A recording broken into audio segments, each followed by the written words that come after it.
네, 구독자 시청자 여러분 반갑습니다. 박 작가입니다. 네, 시간이 너무 잘 갑니다. 벌써 금요일입니다. 여러분들 이제 즐거운 주말이 또 기다리고 있으니까요. 오늘 하루도 잘 마무리하셔서 좀 즐겁게 이번 한 주 마감하시면 좋겠습니다. 자, 금요일 날 좀 상당히 역사적인 뉴스가 전해졌습니다. 제가 역사적이라고 하는 건요. 역사적으로 최초의 사례이기 때문에 그렇게 말씀을 드리는 겁니다. 세계 1위의 자산 운용사입니다. 블랙락이 드디어 비트코인 현물 ETF를 SEC에게 신청을 했습니다. 요거는 제가 농담으로 그냥 써둔 겁니다. 당황한 갠슬러. 아마 지금 이 시점에 블랙락이 뭔가 허를 찌른 듯한 그런 느낌이 있는데요. 블랙락이 왜 지금 이거를 신청을 했는지, 그리고 이게 왜 역사적인 의미를 가지게 되는지, 자, 그런 이야기를 중심으로 오늘 한번 이야기를 풀어보겠습니다.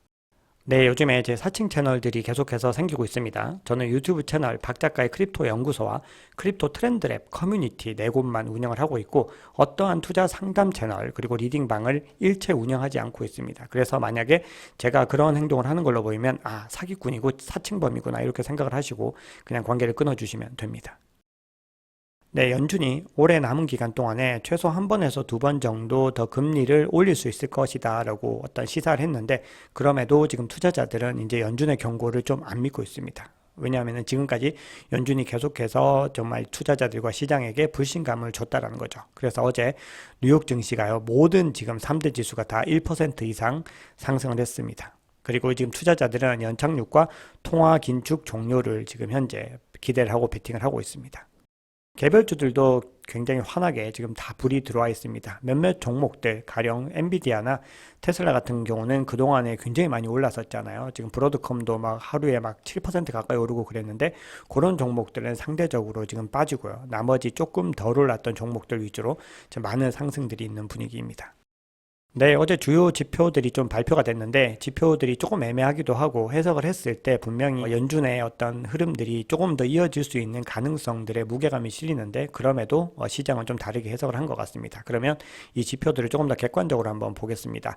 자, 미국의 소매 판매가 어제 이제 발표가 됐는데요. 지금 보시면은 전월 대비로 조금 소폭 줄어들긴 했는데, 예측치가 마이너스 0.1이었는데 이 예측치를 훨씬 더 상회를 했습니다. 자, 그러니까 지금 인플레이션과 고금리가 이어지고 있지만 미국 소비자들의 구매력은 여전히 생각보다 막강하다라는 거거든요. 그리고 이전보다도 지금 보면은 굉장히 많이 상승하는 모습들, 전년 대비로도 그런 모습들을 보이고 있어요. 그래서 지금 증가폭 자체는 둔화가 되고 있지만 여전히 미국 경제는 탄탄하다. 그러니까 경기 침체, 그게 뭐야? 약간 이런 느낌으로 지금 발표가 됐습니다. 자, 이게 왜 이렇게 나왔는지 살펴보면은 사실은 이제 노동시장이 계속해서 지금까지 견고했다는 거예요. 그래서 근로자 임금이 늘어났고, 코로나19 사태 동안 쌓아둔 저축도 완전히 소진되지 않았기 때문에 지금 미국인들이 소비 지출을 할 수 있을 만한 여력이 아직까지도 충분히 있다는 거예요. 근데 이 소비라고 하는 거는 미국 실물 경제의 3분의 2 이상을 차지하거든요. 그렇기 때문에 이게 지금 종합적인 경제 건전성이나 상황을 평가하는 중요한 척도가 됩니다. 그래서 제가 말씀드렸지만 여전히 경기 침체와는 다소 거리가 있다. 이런 시그널로 볼 수가 있습니다. 네, 신규 실업수당 청구 건수도 이전과 거의 동일하게 나왔습니다. 그런데 예측치는 일단 상회를 했기 때문에 지금 노동시장이 약간의 지금 균열은 나고 있다라는 이런 의미로 볼 수가 있습니다. 연속 실업수당 청구 건수 같은 경우도 지금 2만 건 정도 증가하는 모습들을 보이고 있습니다. 한번 종합적으로 얘기를 해보면 지금 미국의 노동시장의 약화는 조금씩 일어나고 있다라는 겁니다. 이건 연준이 바라는 거죠. 하지만 연속을 봤을 때 아직도 역사적으로는 굉장히 낮은 수준이기 때문에 하락은 하고 있지만 여전히 절대적으로는 견고한 수준이다. 이렇게 볼 수가 있습니다. 네, 제조업 활동 지수도 조금 애매한 결과가 나왔는데, 이 제조업이라고 하는 거는 이 경기 침체의 어떤 선행 지표로서 활용이 되거든요. 자, 근데 보시면은 필라델피아 연은에서 집계를 한 걸 보시면 이전을 갖다가 훨씬 더 하회하는 모습을 보였고요. 예측치보다도 더 하회를 하면서 지금 제조업이 굉장히 좀 꺾이고 있다라는 그런 신호로서 나오고 있는데, 미국 뉴욕 엠파이어 스테이트 제조업 지수 같은 경우는 오히려 반대입니다. 이전을 압도적으로 비교할 수 없이 지금 상회를 했고요. 예측치도 훨씬 더 상회를 하면서 제조업이 아직까지 여전히 탄탄하다 이렇게 나오고 있어요. 근데 요거는 지난달에 지금 뉴욕주에서 굉장히 신규 수주와 어떤 출하량이 단기적으로 늘어난 부분들이 있기 때문에 이거를 뭐 명확하게 이걸 가지고 절대적으로 해석을 할 수는 없습니다. 다만 이렇게 해석할 수 있는데, 제조업 위축세가 어느 정도는 해소되었다. 하지만 여전히 우려가 남아있다. 이렇게 보실 수가 있습니다. 전체적으로 봤을 때는 이 소매 판매 같은 부분들에서는 긴축을 좀 유지해야 되는 부분들이 나오고 있고, 또 고용이 조금씩 꺾이고 있는 부분들은 또 반대의 시그널들을 주기도 합니다. 그리고 제조업은 좀 어느 정도 중간 정도의 어떤 시그널을 주고 있죠. 그래서 지금 현 시점에서 연준의 머릿속은 조금 더 좀 복잡해질 수 있다. 왜냐하면 셈법이 좀 많아지는 거죠. 자, 그래서 다음 달에 금리를 올릴 것이다라는 전망은 어제보다 한 2% 정도 상승을 해서 67%입니다.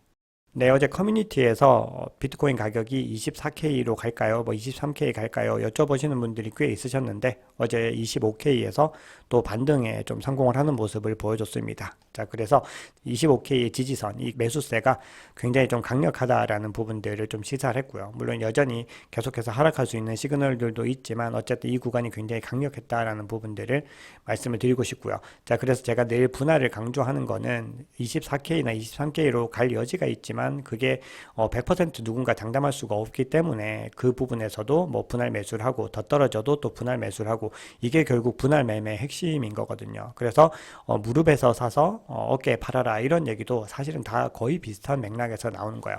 그래서 찐바닥을 잡으실 수 있으면 뭐 베스트입니다. 그런데 찐바닥을 잡는 거는 사실은 좀 차트의 영역 외에 있는 부분들이 있어요. 그러니까 매수와 매도세의 공방의 어떤 결과들을 차트만으로 예측할 수는 없다는 거죠. 그래서 늘 강조드리는 그 부분들 다시 한번 더 좀 인지를 하시면 좋을 것 같습니다. 네, 어제 비트코인은 1.71% 상승을 했습니다. 모든 코인들 중에서도 가장 많이 지금 상승을 했고 시가총액도 크기 때문에요. 뒤에서 말씀드리겠지만 도미넌스도 또 좀 크게 올라가는 분위기였습니다. 자, 이더리움은 0.8% 상승을 했고요. 그 외에 도지코인이나 뭐 라이트코인, 솔라나 아발란체 같은 뭐 특정 코인들, 몇몇 코인들은 좀 반등하는 모습들을 보여줬습니다. 네, 현재 비트코인 도미넌스는요, 지금 어제 하루 사이에 이렇게 많이 상승을 해서요, 지금 49.5% 부근에서 머물고 있습니다. 네, 공포 및 탐욕 지수 같은 경우도 어제는 이제 공포 단계였는데 공포가 굉장히 짙어졌는데 오늘 6계단 상승을 해서 지금 47로 중립으로 다시 들어왔습니다. 네, CVD 차트를 보겠습니다. 네, 우선 파이어 차트를 보시면은 25K 부근에서 이제 강력하게 어떤 매수벽이 형성이 되어 있었죠. 자, 이 구간이 좀 지지 구간으로 작용을 하면서 반등에 성공했습니다. 자, 그리고 지금 요 25K 하단으로 해서 조금씩 매수벽이 만들어지는 모습들을 보이고 있고요. 매도벽 같은 경우는 좀 위쪽에 좀 더 뚜렷하게 형성이 되어 있는데 지금 28K와 27K 그리고 그 중간쯤에도 또 촘촘하게 매도벽이 만들어지고 있습니다. 그러니까 지금 매수와 매도의 어떤 눈치 싸움 그리고 공방들이 계속해서 치열하게 이어지고 있다라는 거고요. 자, 어제 이제 고래들의 움직임을 보시면 가장 큰 매물대 이 갈색 고래 같은 경우는 여전히 진입을 하지 않았습니다. 그리고 두 번째로 큰 규모의 보라색 고래도 매물을 다 던져내는 분위기였는데 이 세 번째로 큰 규모 이 빨간색 규모의 고래가 지금 계속해서 시장에 진입을 하면서 이 가격을 견인했습니다. 계속해서 상승장을 좀 이끌고 있는 건 요 지금 빨간색 규모의 고래라고 볼 수가 있어요. 그리고 나머지 고래들도 모두 다 뭐 매물대를 다 던져내는 분위기였습니다. 그래서 전체적으로는 지금 시장이 더 크게 살아나기 위해서는 더 큰 규모의 고래들이 움직여야 된다는 부분입니다. 자, 그럼 오늘의 메인 뉴스를 좀 말씀을 드리겠습니다.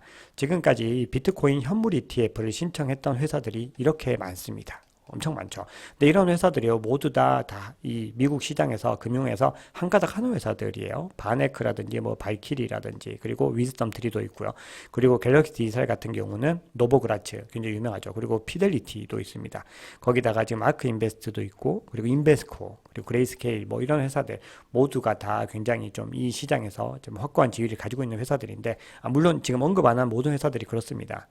자, 이런 회사들이 모조리 거부를 했는데 이번에 좀 반전이 일어났어요. 바로 블랙록이 들어왔다는 건데요. 블랙록이라는 회사는 무려 1경 9,049조의 어떤 자산을 굴리는 전 세계에서 압도적인 공룡, 압도적인 1위 자산 운용사입니다. 그래서 블랙록 하면은 전 세계 경제를 좌지우지하는 회사다 이렇게 보시면 됩니다. 근데 올해 초부터 계속해서 펀드 투자 옵션에 비트코인 추가하겠다 뭐 이런 얘기들을 하고 있었어요.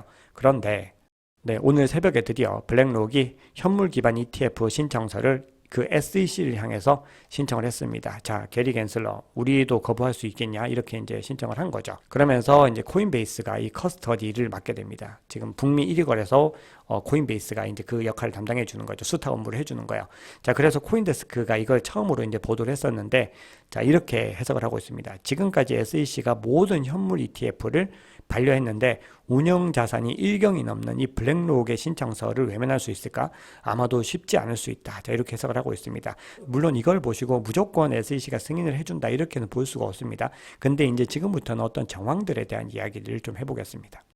자, 제가 올해 2월에 현물 ETF 관련해서 어떤 칼럼을 썼었어요. 근데 그 글들을 제가 이제 가지고서 이제 흐름을 좀 전개해 보겠습니다. 제가 쓴 글입니다. 자, 가장 최근에 이 현물 ETF를 신청을 했던 거는 이 아크인베스트랑 21셀스가 합작한 이 현물 ETF였거든요. 근데 이게 작년 4월에도 이제 신청을 했다 거절했는데 또 신청을 했던 거예요. 근데 또 거절을 당했습니다. 그러면서 그 사유가 굉장히 뭐 복잡해요. 뭐 상당한 규모의 규제된 시장과 포괄적인 감시 공유 계약을 뭐 맺고 있음을 입증함으로써 거래소법 6조 B5에 따른 의무를 이행할 수 있다. 뭐 이런 이야기들 하고 있는데 핵심은 투자자 보호 장치가 굉장히 부족하다라는 겁니다. 자, 근데 지금 전 세계 1위 자산 운용사인 블랙록이 들어오고 북미 1위 거래소인 코인베이스가 함께 하는데 과연 투자자 보호란 얘기를 할 수 있을까? 자, 거기에 대한 좀 의문을 제시를 할 수가 있습니다. 자, 비트코인 현물 ETF가 만들어진다는 건요. 굉장히 큰 의미가 있는데 그 두 가지가 핵심입니다. 유동성이 증가하고 신뢰도가 증가한다는 거거든요. 자, 미국의 많은 정말 부자들과 수많은 고래들과 기관들이요. 지금 이 돈들이 아직까지 가상자산에 들어온 돈은요. 미국의 모든 돈 중에서 정말 좀 비유가 좀 그런데 손톱에 때 정도라고 봐야 되는 거죠. 정말 작은 규모예요. 그러니까 지금 아직까지 이 시장이 성장할 수 있는 그 여지들이 많이 있는데 이런 규모의 돈들이 들어오지 않는 거는 지금 이 시장에 대한 불신감이 굉장히 크다는 겁니다. 그런데 거기에 핵심 중에는 거래소에 문제가 있어요. 지금 SEC가 거래소를 이렇게 때려내고 있잖아요. 근데 지금 어떻게 이걸 투자할 수 있겠어?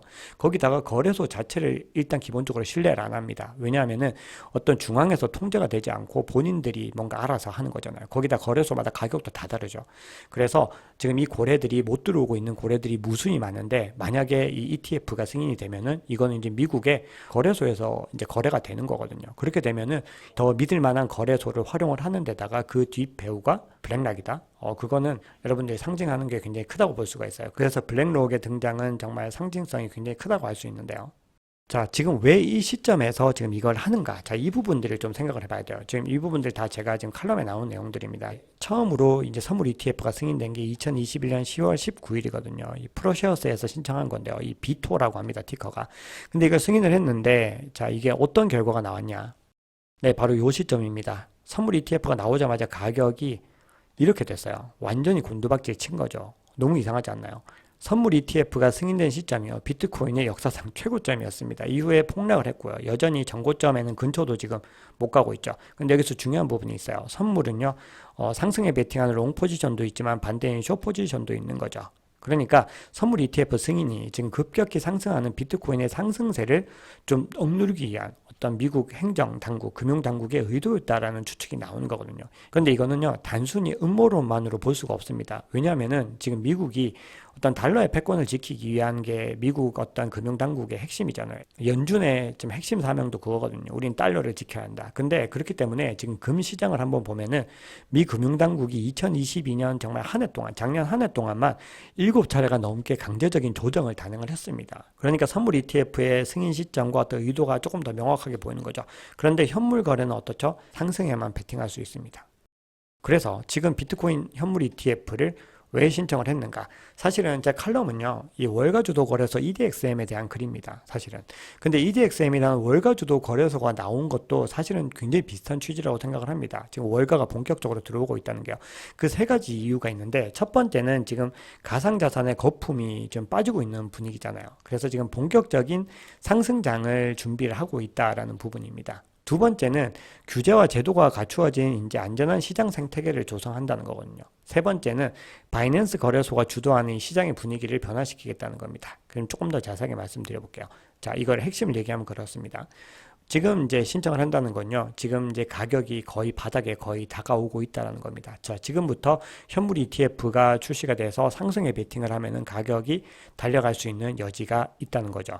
자, 두 번째는 지금 SEC와의 관계성을 봐야 될 필요가 있는데요. 자, 우리가 생각을 해보면 SEC의 이 게리 겐슬러가 지금 골드만삭스로부터 엄청난 양의 지금 연금을 받기로 이제 했다라는 게 밝혀졌잖아요.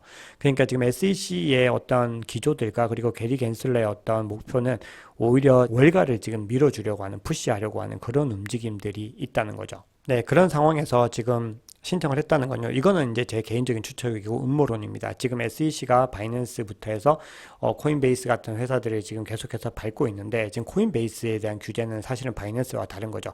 지금 정말 핵심적으로 밟아대는 건 바이낸스인 거죠. 그리고 바이낸스가 떠나간 그 자리들을 미국 거래소들, 미국을 중심으로 한 세력들이 들어와야 되는데 그게 바로 그 주축에 월가가 있을 수 있고 그 신호탄으로 블랙락이 지금 현물 ETF를 신청했을 가능성도 있다. 뭐 약간 이런 논리가 되는 거예요. 근데 이거는 뭐 충분히 개인적인 추측이기 때문에 너무 그냥 반만 믿으시고요. 자, 그리고 또 이게 뭐 신청했다고 해서 100% 통과시켜 주는 것도 아니죠. 만약에 통과가 되면 진짜 역사적인 사건이 되는 건데 일단은 지금 상징적인 의미에서 역사적인 사건이 된 부분들이기 때문에 우리가 지금 이 시장에서 어느 정도 좀 희망을 가지고 바라볼 수 있는 여지가 생겼다. 자, 이렇게 보실 수가 있습니다. 네, 그럼 몇 가지 데이터들을 보시면서 지금 시장의 상황들만 좀 보겠습니다. 네, 카이코에서 발표한 자료를 보시면요. 지금 이 거래량 수준을 보시면 엄청나게 많이 줄어들었다는 거 볼 수가 있어요. 상위 10개 코인, 스테이블 코인은 빼고요. 비트코인, 이더리움부터 해서 상위 10개 코인의 일평균 거래량을 봤더니 올해 1분기는 180억 달러였는데 이번에는 100억 달러로 거의 뭐 반토막까지는 아니지만 거의 근처까지 난 부분들이 있습니다. 그 이유는 SEC의 어떤 규제 때문에 이 트레이더와 마켓 메이커들이 지금 투자금을 회수한 것이 가장 큰 이유다 이렇게 얘기를 하고 있습니다. 결국 유동성을 좌지우지하는 건 누구였다? 기관이었다라는 거예요. 자, 그리고 나스닥과 비트코인의 상관관계도 역대급으로 지금 가장 최고로 벌어지고 있는 모습들입니다. 지금 나스닥이 이렇게 상승을 하는데 비트코인은 지금 하락을 하고 있죠. 좀 비슷한 구간들도 있었잖아요. 보면 상승을 같이 하고 하락을 같이 하는 구간들도 있었는데 지금 완전히 반대로 움직이고 있다는 건데 이 역시도 어떤 SEC의 공세와 관계가 있다라고 볼 수가 있습니다. 그래서 올해 좀 중요한 이슈는 결국 규제 이슈가 될 것이다. 거듭 강조를 드리는 거죠. 자, 그럼 시장이 지금 어떤 식으로 흘러갈 것인가 좀 몇 가지 관점들을 보시면요. 지금 코인텔레그래프의 좀 기사를 보시면은 비트코인이 지금 가장 최근 상승 직전인 3월 초 이후로 RSI가 가장 낮다고 합니다. 지금 35에 머물고 있습니다. 자, 그런데 이런 수준까지 내려오게 되면은 결국은 반전이 일어나고요. 그 이후에는 랠리가 이어졌다라는 겁니다. 그래서 올해 3월 초 같은 경우도 정말 엄청나게 RSI가 많이 낮아진 상태에서 지금 반등을 해가지고 결국은 3,100달러까지 최고치까지 한번 찍어봤다는 거거든요. 그래서 그 부분들 RSI가 원래 상대 강도 지수가 과매수 과매도 구간을 이제 보는 지표인데 가장 많이 활용되는 지표죠. 그래서 지금 현재 분위기에서 아직까지는 계속 하락세의 어떤 추세들이 강하지만 이 RSI가 어느 정도 수준까지 떨어지면은 다시 반등을 하게 될 것이다. 뭐 이렇게 추측을 하고 있습니다. 자, 그리고 이제 새우부터 생선까지 이 새우라고 하는 게 바로 이 시장에서 개미와 똑같은 의미예요. 이런 개인 투자자부터 해서 지금 비트코인이 100개 이하인 이 PC까지 이런 작은 규모의 투자자들도 지금 보시면은 이 흡수율에 대한 부분들인데 계속해서 지금 거래소 밖으로 이제 유출해서 보관하고 있는 이 흡수율이 계속해서 늘어나고 있다는 겁니다. 자, 그런데 그거는 이뿐만이 아니라 지금 물고기부터 해서 이제 샤크까지 100개에서 1000개 정도의 비트코인을 보유하는 이 샤크들도요, 계속해서 지금 상승하는, 그러니까 계속해서 이 비트코인을 흡수해서 본인의 커스터디로 지금 가지고 가고 있다라고 하는 겁니다. 자, 이 얘기는 결국은 계속해서 지금 거래소 밖으로 나가는 유출량들이 많아지고 이 홀더들의 어떤 믿음들이 굳건하게 지금 지켜지고 있다라는 거거든요. 자, 그러면서 지금 반감기가 310일 남았다 이렇게 얘기를 하고 있습니다. 자, 그 외에도 이제 한 두 가지 정도만 소식을 전해드리겠습니다. 자, 지금 코인베이스가 미국의 어떤 규제를 받는다고 하니까 홍콩에서 계속해서 러브콜을 하고 있어요. 근데 뭐 어려울 것이다 뭐 이렇게 한번 얘기를 했는데 또 이제 입법회 위원이 이야기를 합니다. 코인베이스 그리고 글로벌 암호화폐 거래소들 모두 다 홍콩으로 와라. 자, 지금 미국의 움직임들도요, 지금 계속해서 밟고 있지만 지금 월가 중심으로 해서 비트코인을 뭔가 재편하려고 하는 듯한 그런 그림들을 보여주고 있다고 말씀드렸죠. 그리고 지금 홍콩에서도 계속 야, 글로벌 거래소들 우리한테 와라. 지금 이렇게 얘기를 하고 있어요. 자, 이 얘기는 미국과 중국 사이에 지금 굉장히 비트코인을 중심으로 한 가상자산에 대한 경쟁들이 암묵적으로 지금 치열하게 일어나고 있다는 겁니다. 그래서 우리가 지금 이 SEC의 규제가요, 지금 이 시장을 버리려는 시도가 아니라 오히려 반대일 가능성이 있다. 즉 월가 주도로 재편하려는 가능성들이 있다. 뭐 이렇게 좀 해석을 할 수 있습니다. 물론 이건 진짜로 제 뇌피셜입니다.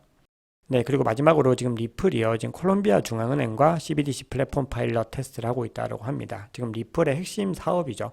이 CBDC의 어떤 구현을 위한 플랫폼들을 지금 제공을 하는 것들인데요. 자, 지금 어떤 SEC의 규제에도 지금 계속해서 일어날 일들은 일어나고 해야 될 일들은 해 나가고 있다는 겁니다. 그래서 여러분들 오늘 금요일인데요. 지금의 어떤 시장 상황들이 좋지 못하지만 뭐 너무 불안해하지 마시고요. 이게 뭐 장기적으로는 이런 흐름들이 결국 모아지고 모아져서 가격 상승으로 이어지는 날이 다가오겠죠. 그 순간들이 지금 당장은 아닐 수 있다는 겁니다. 하지만 우리가 길게 보고 갔을 때는 이 시장에 대해서 믿음을 가져볼 만하다. 이렇게 말씀을 드리고 싶습니다. 자, 오늘 준비한 얘기는 여기까지입니다. 오늘 내용이 괜찮으셨다면요. 구독, 좋아요, 알림 설정, 댓글 정중히 부탁드리겠습니다. 지금까지 박 작가였습니다.